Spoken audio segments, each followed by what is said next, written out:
Boys, we're back, and as you can see on screen, we got another tier list. You guys can see we have best, good, mid, bad, and worst, and pretty much we're running through UFC 311, and we're going to be ranking every single fight. We have 14 fights total. We're going to be ranking them on best, good, mid, and bad. If this is the first time you're watching this, pretty much in the best and the worst section, we can only have one fight in this section. The other three, we can stack up as many as we want. That being said, let's start off. This is in random order. This is not in bout order, just completely random. I think it's fitting we start off with the worst fight on this card, you know? Is it a weird coincidence that it's also the only women fighting on this card? I don't think so. We have Cara Rosa taking on Aylin Perez, and you know, is this the worst? I'm actually looking at this. It might not be the worst. For right now, we'll have it as the worst, but there might be someone here that sneakily goes into the worst section just because it's an ass fight, you know. I might just put it at bad, but there's a real argument that this women fight is not the worst fight on this card. Let's keep moving down though. We'll put this one as the best for now. It will most likely be switched out as we keep moving on to the video, but Yuri Procházka versus Jamal Hill is one of the better fights on this entire card, and UFC 311 is just stacked as it is. And you know, especially that main card, every single one of those fights is very, very high up in that good section, because we've ran through some fight night cards before where we had majority in like that bad and mid section, but right now Yuri Procházka, Jamal Hill is going into the best one. Moving down, we have Jailton Almeida versus Sergey Spivak. I mean, I think it's I don't know. I just think, you know, people like the Sergey Spivaks, the Marcin Tybura's of heavyweight, they're just NPCs, and I'm not the biggest fan of them. And Jailton Almeida, I'm not the biggest fan of either. You know, he doesn't have the biggest finishing potential, especially in heavyweight, and I don't know, fight IQ isn't quite there. I'm gonna put it at mid. I don't know if I can put it at bad just yet, but maybe towards the end we'll do some fine tuning while I'll put it at bad, but right now we'll put it at mid. Moving down, we have, I believe this is the opening fight of UFC 311. On the early prelims, we have Tengir Ulanbekov taking on Clayton Carpenter. Now, I think it's going to be for, you know, the first round and a half back and forth, but then I do think Tengir is going to pull ahead. I do think this is going to be a fun fight. I don't think I can, you know, justifiably put it at good. I'll put it at mid right now. Moving down, I think this is going to be a fun fight just because Rinya Akamura is just a really high level wrestler, and you know, he also has some power in those hands. I wouldn't be surprised if we see a KO out of this on that Rinya Akamura side, but I think this is going to be a fun fight for as long as it lasts. I don't think it's going to last that long. Moving down, this is a short notice replacement fight. We have Zachary Reese taking on Azmat Bikoyev. I ain't gonna lie, I'm not too familiar with the Azmat side. I'm not gonna lie. Zachary Reese, we already ran through that breakthrough.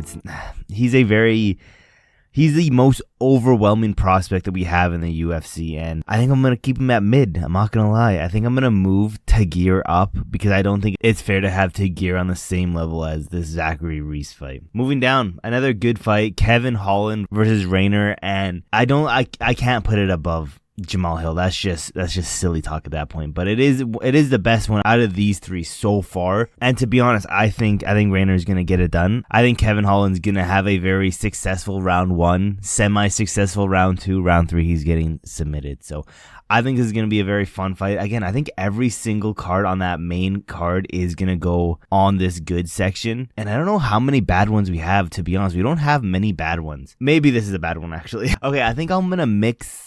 I'll put this one here. But at the same time, you know, okay, this is another short notice fight. Bogdan Gustav was supposed to fight Johnny Walker. Johnny Walker ended up getting injured or something. So this Billy Elakanana guy is showing up. Again, not too sure who this Billy dude is, but I think it's gonna be more high level than, you know, this heavyweight fight. So I'll keep it at mid for now.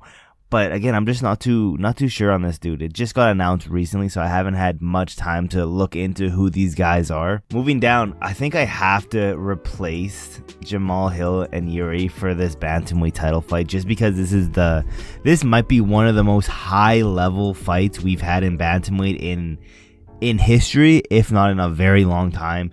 Merab Dvalishvili, Umar Nurmagomedov. a very competitive, and I think a very close fight, a lot closer than what the betting odds actually have it as. I wouldn't be surprised if we see a Merab 49-48 decision win, but I think the boy Umar is gonna get it done TKO wise. If you guys haven't watched my prediction video, I recommend doing so. I have some hot ass takes for the whole main card, so go watch that if you haven't. Let's keep moving on. Another great fight. I'm gonna put this over Kevin Holland just because, you know, Money Moicano can't afford to lose. I'm not gonna put him above Jamal Hill. Right there, second place right now is perfect in my opinion. Moving down, I want to have this at bad, but Bernardo Sopaj, he's a prospect still. I can't, just because Ricky is such a lackluster fighter, I can't drag him all the way down to bad. You know, Bernardo does have some stuff to bring him up into this mid spot, and to be honest, I'll put him at the top of mid. I think this is a fair spot for this, just because I'm just not very impressed with Ricky at all, to be honest. This is a fight that I'm going back and forth with. Is this worse than the women's fighting? And I've come to the conclusion that I don't think it is. It's hard to be worse than a women's MMA fight, I'm not gonna lie.